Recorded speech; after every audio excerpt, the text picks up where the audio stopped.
I was about 8 years old when my brother, Cash, started having nightmares. He was almost 2 years younger than me, and with our parents, we lived in a small Cape Cod house in a pretty normal suburb about 30 minutes east of a major city, 30 minutes west of a rural farmland. For a while, Cash and I shared one bedroom while my parents occupied the other, just a few steps down the hall. Cash didn't have typical nightmares. They weren't the kind where you wake up and quickly realize you're safe in your bed, then you fall back to sleep. No, these were what doctors described as night terrors. He would wake up yelling so loud it even woke up our neighbors on a few occasions. My parents would rush in, comfort him, and tell him that he was safe. There was nothing to worry about. He is here at home, and it was only a nightmare. You know, the whole spiel. This worked for a little while. He would fall back asleep, and we would wake up the next morning as if it never happened. My parents never really talked about the nightly alarming wake-up calls from Cash, and I never really thought about them either. Until one night when he woke up like usual, but this time he wasn't just crying. This time, he sat upright with his mouth open as wide as it could go, screaming like a banshee, screaming over and over and over, frantically pulling at his sheets and eyes darting back and forth from me to the door to the window in our bedroom. He kept saying, "The crow." Now, let me give you some background. We have a family who owns farm and spent a lot of our time outside playing. Naturally, we knew many different types of birds and animals, and neither Cash nor I have ever been afraid of them. Plus, we had a dog, Zeus, that often slept in the room with us. He was our protector, a lovable big old mutt my parents adopted at our local shelter before I was born, but he was really mine and Cash's dog. Zeus obviously woke up when Cash started screaming, and as I watched Cash, waiting for the inevitable rush of Mom and Dad through the door, I noticed that Zeus was growling and staring at the window. His hackles were raised and his eyes were fixed. Normally he would jump up in bed with my brother when the screaming started, but he was standing in front of the window with his teeth bared and salivating as if waiting for a fight with the imaginary assailant on the other side of the glass. Before I had time to question it, my parents threw open the door and my mom rushed over to hold Cash. He just kept repeating, "The crow. The crow is going to get me." The night air was unusually warm for September in Pennsylvania, so we had left my bedroom window open. My dad took note of Zeus and moved to close the window and look outside. As soon as my dad got close to it, my brother lost his damn mind. I'm not kidding. He literally flung his tiny body out of my mother's arms and ran down the hallway to my parents' room and hid under the bed. I was left alone with Zeus after my dad locked the window and moved to follow my mom and brother down the hall. Zeus wasn't growling anymore, and it didn't seem as if my dad was concerned, so I let it go. When it was just me in the room, Zeus jumped on my bed and put himself between me and the window. It was weird, something he had never purposefully done before, but sleep soon began to take back over, and I laid down to cuddle up with Zeus. The next morning, my mom and I ate breakfast alone while my dad and Cash stayed in bed. She told me they had spent 2 hours trying to convince him that he was okay, but he wouldn't stop going on about some crow in his dream, and he had been awake for most of the night. He told her it was crawling towards him, and he couldn't run away fast enough, and when he woke up he thought he would be okay, but then he saw it staring at him through our open window. Naturally, my parents believed this was just a hallucination, a product of the nightmare-fueled haze clouding his mind and eyes, but I had never seen him react that way, and honestly, I never wanted to see it again, not to mention seeing how Zeus reacted. I'll admit that while I normally ignored Cash's nightmares, I was a little freaked out this time. It was Saturday, so my mom took us to the park to enjoy the warm weather while it still lasted. If you are at all familiar with southwestern Pennsylvania, you'll know we need to enjoy the sun when we can. Next to Seattle, we have the most days of cloud cover throughout the entire calendar year. It is literally gray and raining almost all year round, so a beautiful warm Saturday playing outside was exactly what we needed after such an eventful night. Cash and I played for a long time by ourselves, and when other kids started to arrive at the park, we all decided to play a game of release. If you're not familiar with that particular name, as it has many, it is essentially hide and seek and tag put together and with teams. One team are the seekers and one the hiders. The object is for all seekers to successfully locate the hiders, bring them to the designated jail spot, and hope to catch them all before any unlocated hiders are able to release their jailed compatriots by sneaking up to the jail and fleeing before being recaught. The park by our house was mostly surrounded by woods that are perfect for this game. They aren't big or even particularly thick woods, but to a young kid, they could be pretty freaky if you were alone, and it was easy to get turned around. As the seekers started to count, the hiders all dashed for the trees, searching for the best spot.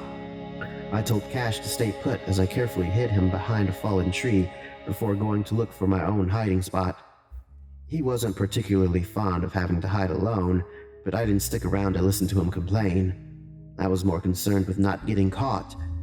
As I ran from Cash, I saw a perfect tree and began to climb, smiling to myself at how perfect my hiding spot would be.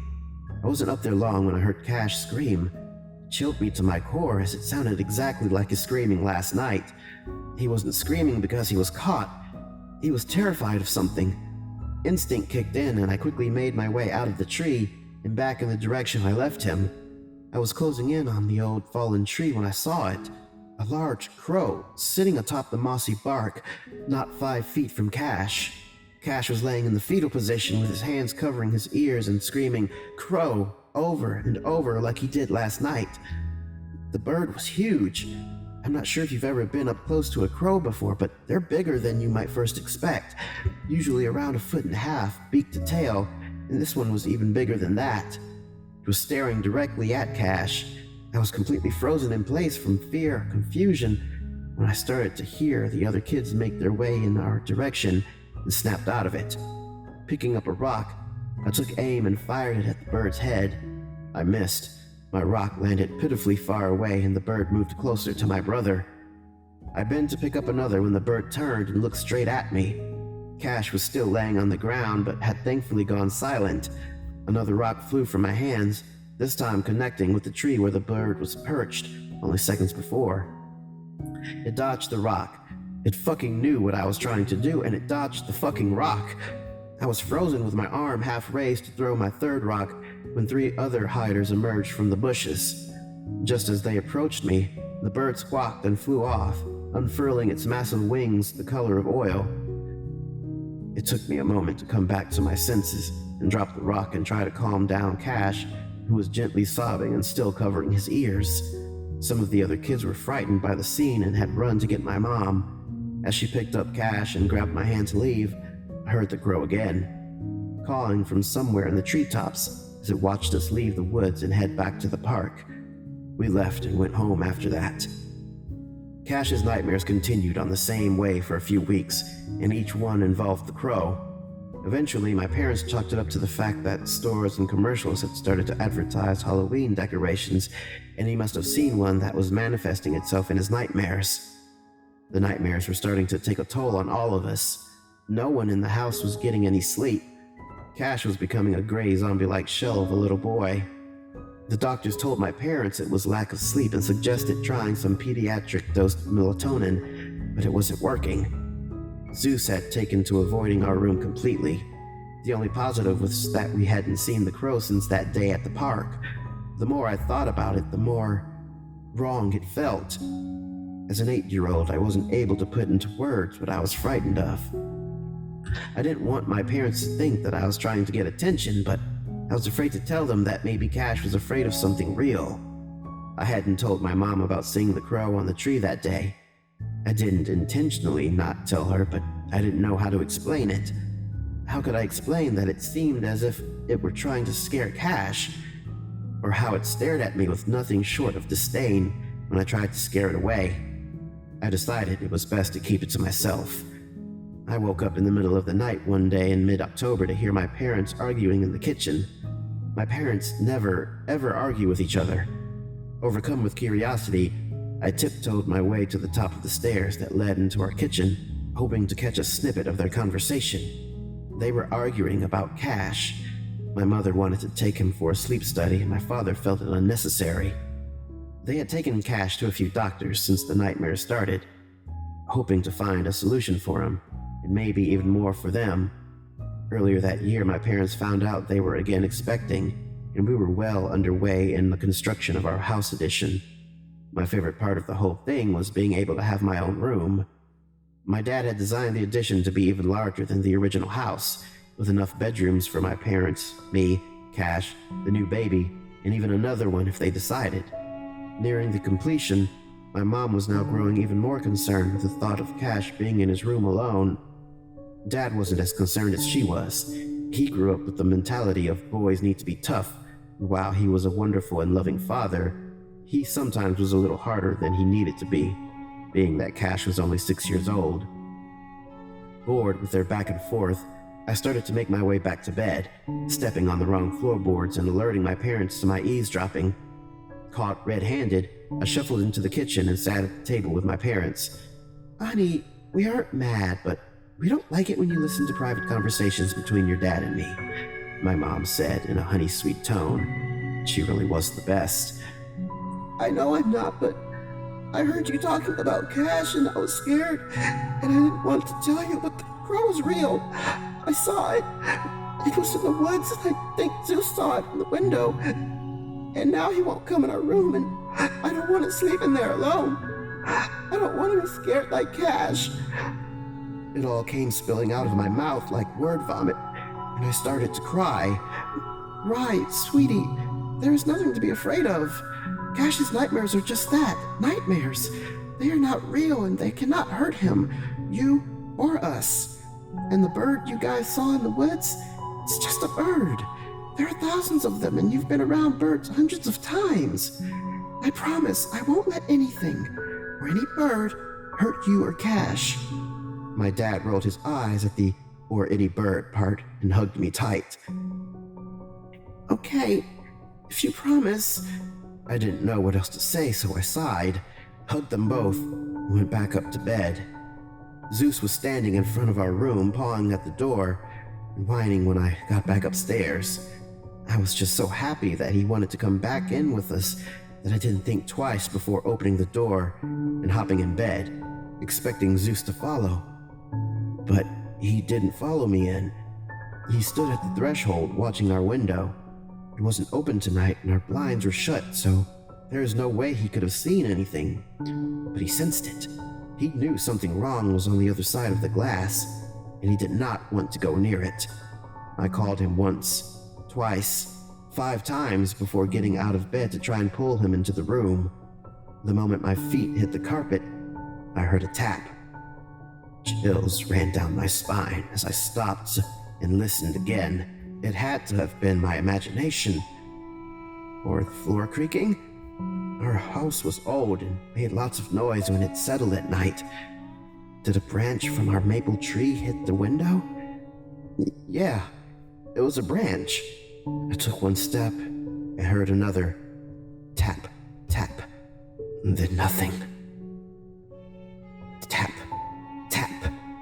That wasn't the tree. Something was tapping the window.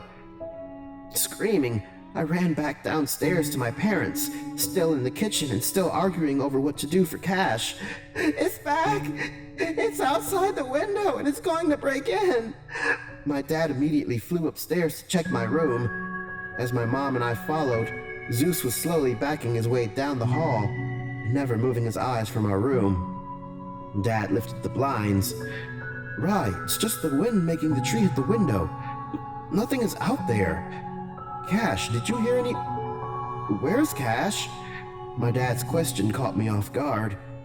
He was right here when I came back to bed, wasn't he? Cash wasn't in our room. We checked every single room in the house, under my parents' bed, in the laundry room, basement. Heck, I even looked inside the dirty clothes bin. He just wasn't there. Panic was etching lines into my mom's forehead as she ran from room to room, yelling Cash's name. Just as she picked up the phone to call 911, we heard him scream. His scream was coming from outside. Dropping the phone, my mom ripped open the back porch's sliding door to a pitch-black night. She and my dad ran outside in the direction of Cash's yells and eventually found him. To this day, we cannot explain how he was found where he was. Cash was about 2 houses away, in a tree, 5 feet in the air. The commotion of both my parents' frantic calls and my brother's panicked screams alerted a few of our neighbors to call the police. My brother was so high up in the tree that my father couldn't climb it for fear of it snapping under his weight. We had to rely on a fire truck to eventually pluck him from the branches. Cash was dazed and seemed unaware of exactly what was happening when they finally brought him down. My parents sat at their kitchen table, Cash fast asleep in my father's arms as my mother passed a cup of coffee to the 2 officers who had been dispatched. It was generally accepted that Cash had been sleepwalking and must have climbed up into the tree. But when asked how he could have gotten out of the house unnoticed, no one had an answer. The officers left shortly after, and we were left alone to digest the past few hours' events.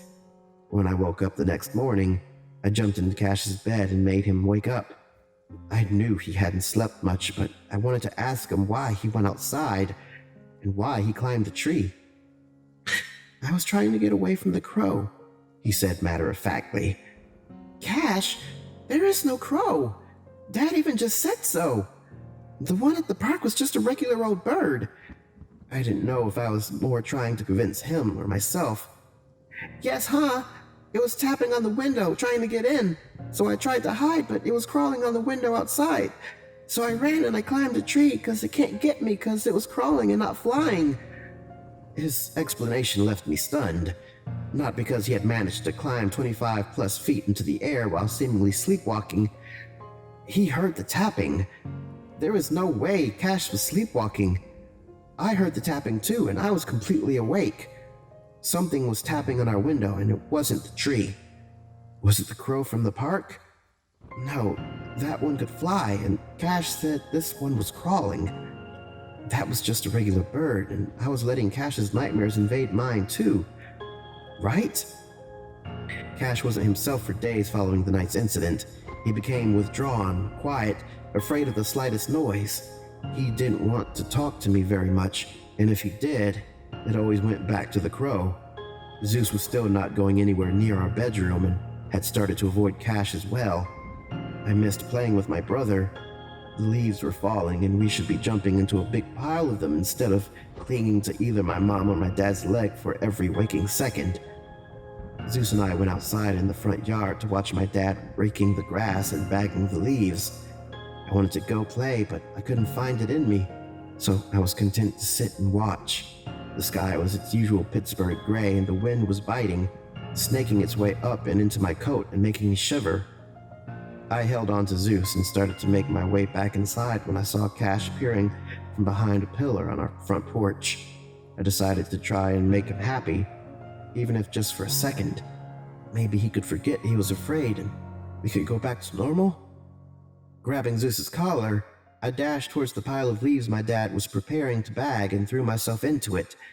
I made a show of laughing and yelling with Zeus, asking Cash to come play with us. He looked apprehensive, as if going further than the confines of our house would cause him terrible pain, but a small glint in his eyes told me he wanted to join in on the fun. I think my dad noticed too.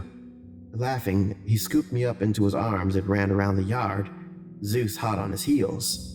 I could see Cash smiling. It was working. I jumped from my dad's arms and ran to Cash, taking his hand and pulling him into the yard with us. We played hard.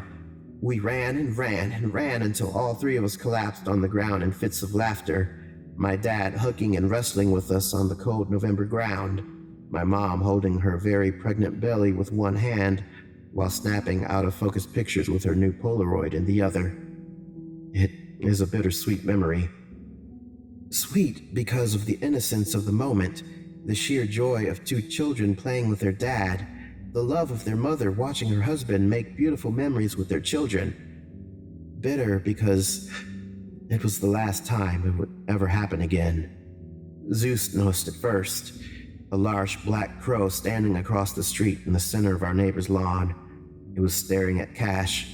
Cash and I both realized something was wrong when Zeus stopped wrestling with us and adopted a protective stance, placing himself between us and the street. Us and the crow. Dad was calling Zeus, trying to get his attention off of the strange bird across the street. Zeus, not moving a muscle, forced my dad to return to the house in search of the leash. While we lived in a quiet neighborhood, our street had a lot of traffic, and he didn't want Zeus taking off and getting hit by a car. The crow started walking towards us. I don't know how I knew, but I knew. This was the same one from the park. The same one that made Cash leave our house in the middle of the night. The same one that had been tapping on our window. I started to back up. Cash was frozen still. His face was completely white, his hands trembling, eyes wide and fixed on the crow. I tried to grab him, but he wouldn't budge. A dark stain started to form on his pants, his fear causing him to lose control of his bladder. "Dad!" I called out, not really sure what I was hoping he would do, but I couldn't think of anything else. I watched as it walked onto the street, now only 4 feet from our yard. Zeus started to try and go after the crow, and my dad was struggling to hold on to his collar. Cash, still frozen, started to emit the loudest, most high-pitched scream I have or will ever experience. He didn't sound human, his primal fear overriding any semblance of coherent thought. His nose started to bleed and blood vessels in his neck were bulging out. Just then, I saw a car turn onto the road out of the corner of my eye. It was going fast, faster than it should be. 3 houses, 2 houses, 1 house away. Whack!